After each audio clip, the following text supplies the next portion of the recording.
Assalamualaikum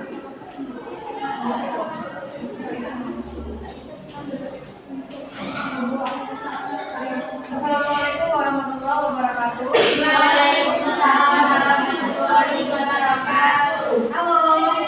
Hai. Halo. Apa kabar anak-anak semua? Alhamdulillah baik. Oke, alhamdulillah pada kesempatan siang hari ini kita dapat bertatap muka bersama untuk melanjutkan kembali pembelajaran kita pada minggu yang lalu ya. Untuk anak-anak semua sudah pada makan siang? Belum, sudah. Yang belum kenapa puasa? Oke, betul sekali. Alhamdulillah ya. Oke, hari ini kita akan belajar tentang Al-Quran hadis. Kita melanjutkan ke bab yang kemarin ya. Kemarin itu kan bab 3, sekarang bab 4. Al-Quran mukjizat Nabiku. Nah, sebelum itu mari kita mengawali pembelajaran kita pada siang hari ini dengan bersama-sama membaca basmalah. Bismillahirrahmanirrahim. Oke, Ibu presentasi terlebih dahulu ya. Minhatul Maula, Anjani, Satya, Oke, alhamdulillah habis semua. Nah, sebelum itu mari kita cek semangat dulu. Kalau kita tepuk ya, main tepuk ya. Tepuknya itu sesuai dengan kata yang Ibu ucapkan. Misalkan, selamat pagi itu berapa kata? 2. Berarti tepuknya 2 kali. Misalkan, selamat pagi, apa kabar anak-anak? Apa kabar anak-anak? Kan 4, berarti tepuknya 4. Ya, oke kita coba. Halo semuanya. Iya, langsung tepuk berarti. Halo semuanya. Iya, oke orang ya. Halo semuanya. Apa kabar? Selamat malam. Sudah makan semuanya? Oh, berapa kali? Oke, sudah ya. Oke, kita langsung saja ke materinya. Sebelum itu Ibu akan bacakan tujuan pembelajaran kita pada siang hari ini. Yang pertama, peserta didik dapat memahami pengertian syarat dan juga macam-macam mukjizat. Kemudian peserta didik mampu menganalisis ijaz dan kemukjizatan dalam Al-Quran. Dan yang terakhir, peserta didik mampu menganalisis mukjizat yang diterima para nabi lainnya.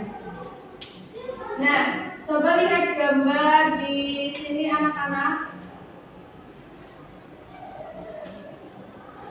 Nah, di gambar sebelah kiri itu gambar apa? Kapal. Kira-kira kapalnya siapa? Iya, betul, kapal Nabi Nuh. Kemudian ini ini kaligrafi ayat Al-Quran ya. Dan apakah keduanya itu sama-sama mukjizat? Bukan.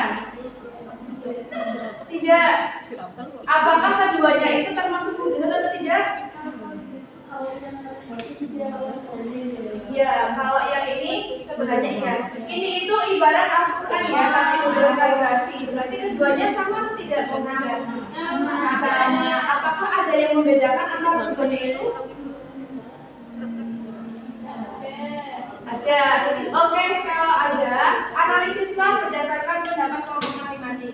Jadi, Ibu akan langsung membagi kalian ke dalam 3 kelompok. Absen 1 sampai 10 itu untuk masuk kelompok 1. Absen 11 sampai 20 Ibu bagi ke kelompok 2. Kemudian absen 21 sampai 30 Ibu bagi ke kelompok 3 ya. Masing-masing nanti akan berdiskusi tentang apa itu pengertian mukjizat. Untuk kelompok 1 tolong ya Mbak Satya ditulis ya. Nah, kemudian ke situ aja. Nah, untuk kelompok 2 tugasnya adalah perbedaan dari mukjizat yang diterima oleh Nabi Nuh dan mukjizat yang diterima oleh Rasulullah. Kemudian yang ketiga itu keistimewaan dan juga keindahan Al-Quran. Namun, silakan berkelompok dulu ya. Sudah? Nah, sebelum kita bahas hasil kelompoknya, Ibu akan terangkan dulu materi sebagai pengantarnya.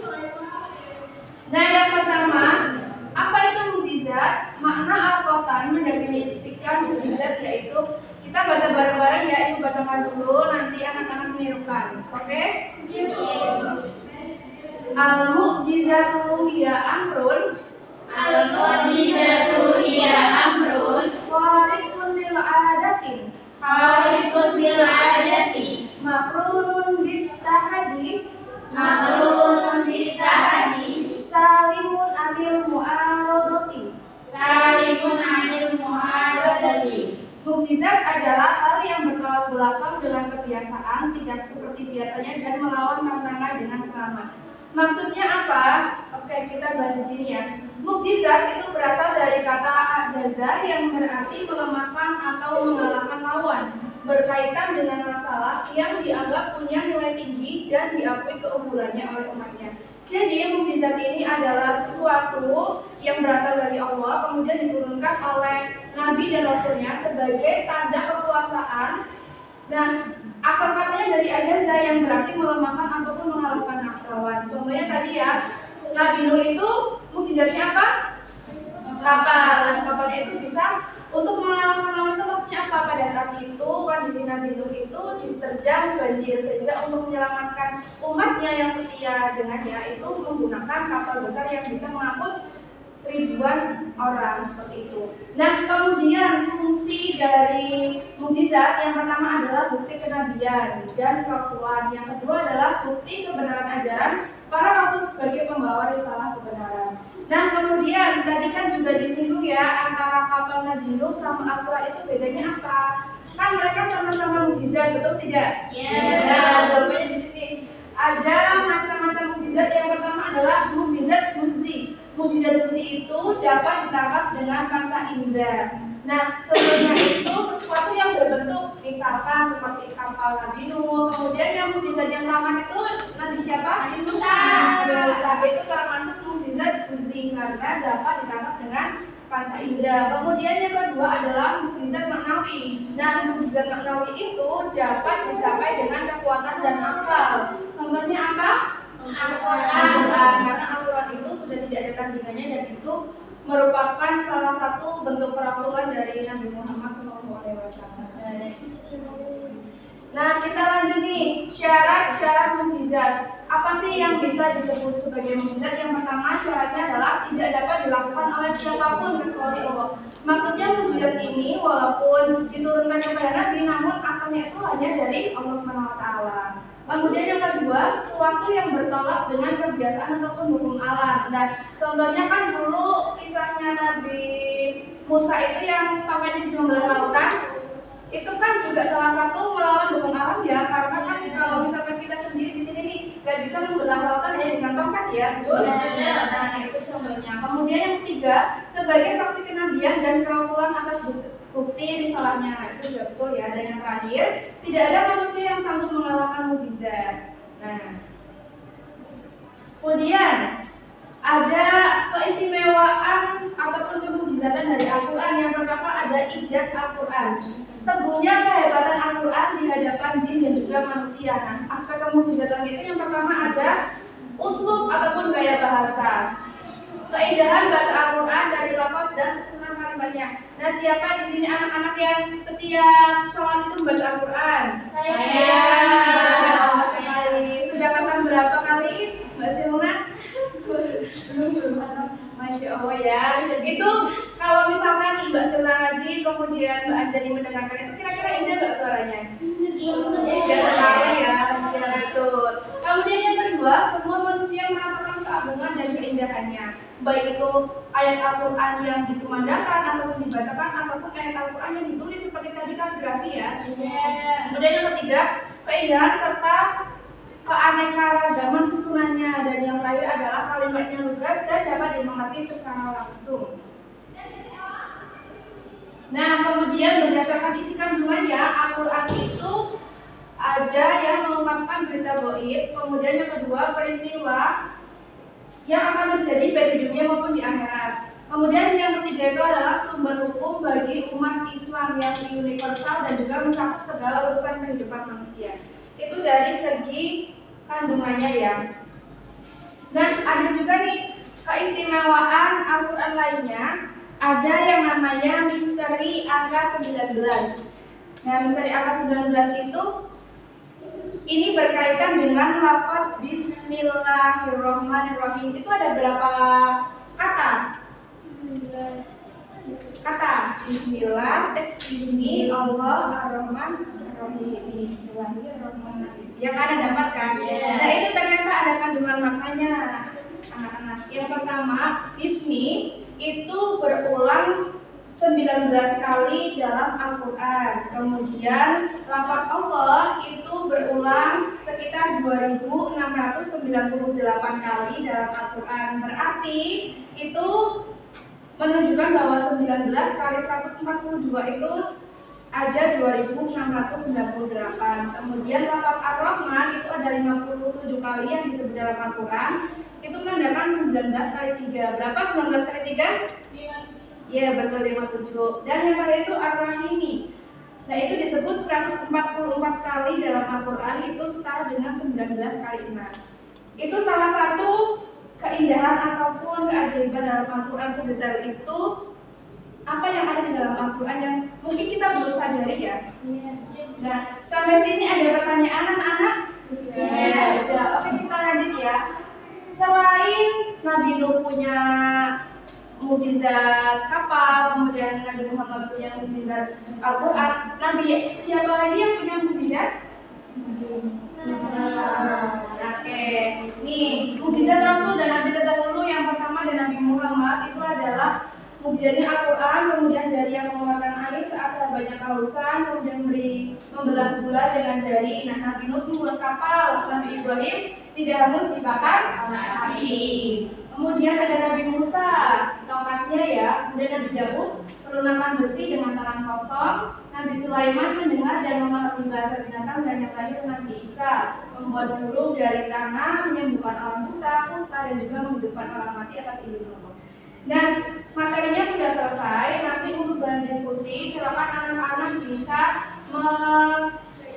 belajar. Kemudian tadi yang sudah materi yang disampaikan silakan dikupas ulang dan juga bisa melihat Google Book ya pada handphone semua. Kalau bawa, kalau nggak bawa bisa ini melihat buku cetak ya. Nah nanti ibu akan bagikan kelas per kelompok satu-satu. Silakan jawaban dari hasil diskusinya ditulis di sini. Nah, habis itu nanti setelah selesai diskusi kita akan menaruh ya di dalam mind mapping ini. Jadi nanti kelompok 1 presentasi. Nah, setelah presentasi itu ditaruh di sini nih, jawabannya ditempel. Kalau sudah sampai kelompok 3, silakan nanti anak-anak bisa maju ke depan semua. Kita belanja ide. Belanja ide itu maksudnya saya misalkan nih Mbak Anjani kurang paham di bagian mukjizat itu apa, nanti bisa ditulis di buku tulis masing-masing. Seperti itu ya. Oke. Kelompok 1 sudah selesai? Ya silakan presentasi di depan. Ya.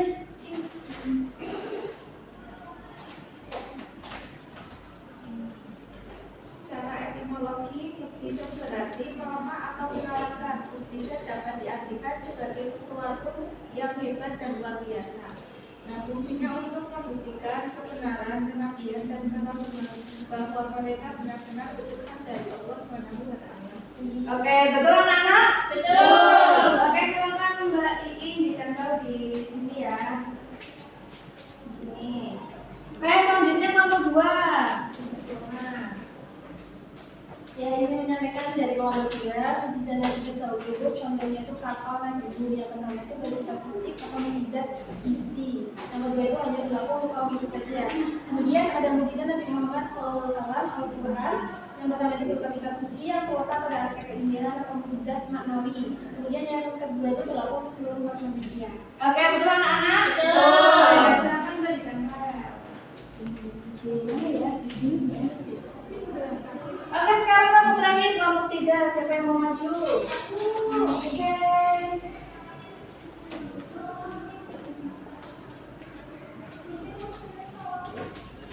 Baik, saya akan membacakan hasil diskusi dari kelompok kami, yaitu kelompok 3. Itu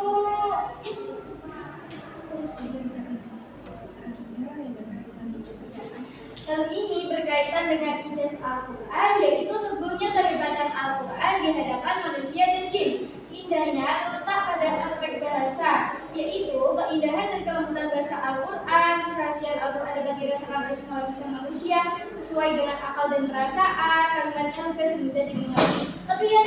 pengungkapan Al-Quran, contohnya pada surah Qaf ditemukan huruf Qaf berulang dalam jumlah lebih banyak dari jumlah huruf lainnya. Dan Al-Quran memberitahukan alam gaib dan kejadian di masa yang akan datang, baik di dunia maupun di akhirat. Begitu Ibu. Oke, betul anak-anak? Betul.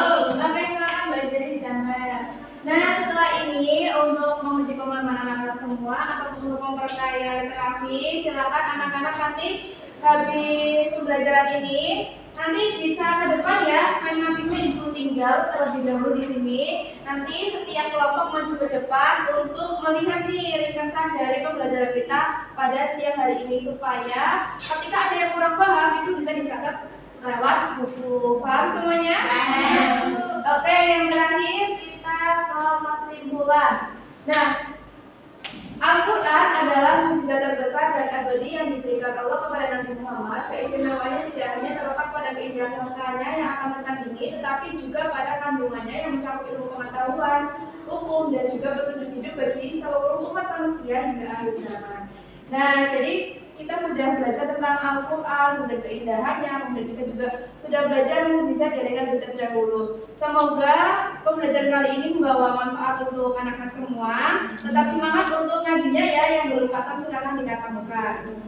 Nah, Ibu akan memberikan tugas, nanti adalah soal uraian sebesar 5 di RKPD. Nanti silakan dikerjakan untuk pengumpulannya itu di minggu yang akan datang ya. Oke. Kalau sudah, marilah kita akhiri pembelajaran pada siang hari ini dengan bersama-sama membaca hamdalah. Alhamdulillahirabbil alamin. Oke, cukup sekian yang dapat Ibu sampaikan. Akhirul kalam, mohon maaf bila komentaris. Wassalamualaikum warahmatullahi wabarakatuh. Waalaikumsalam warahmatullahi wabarakatuh.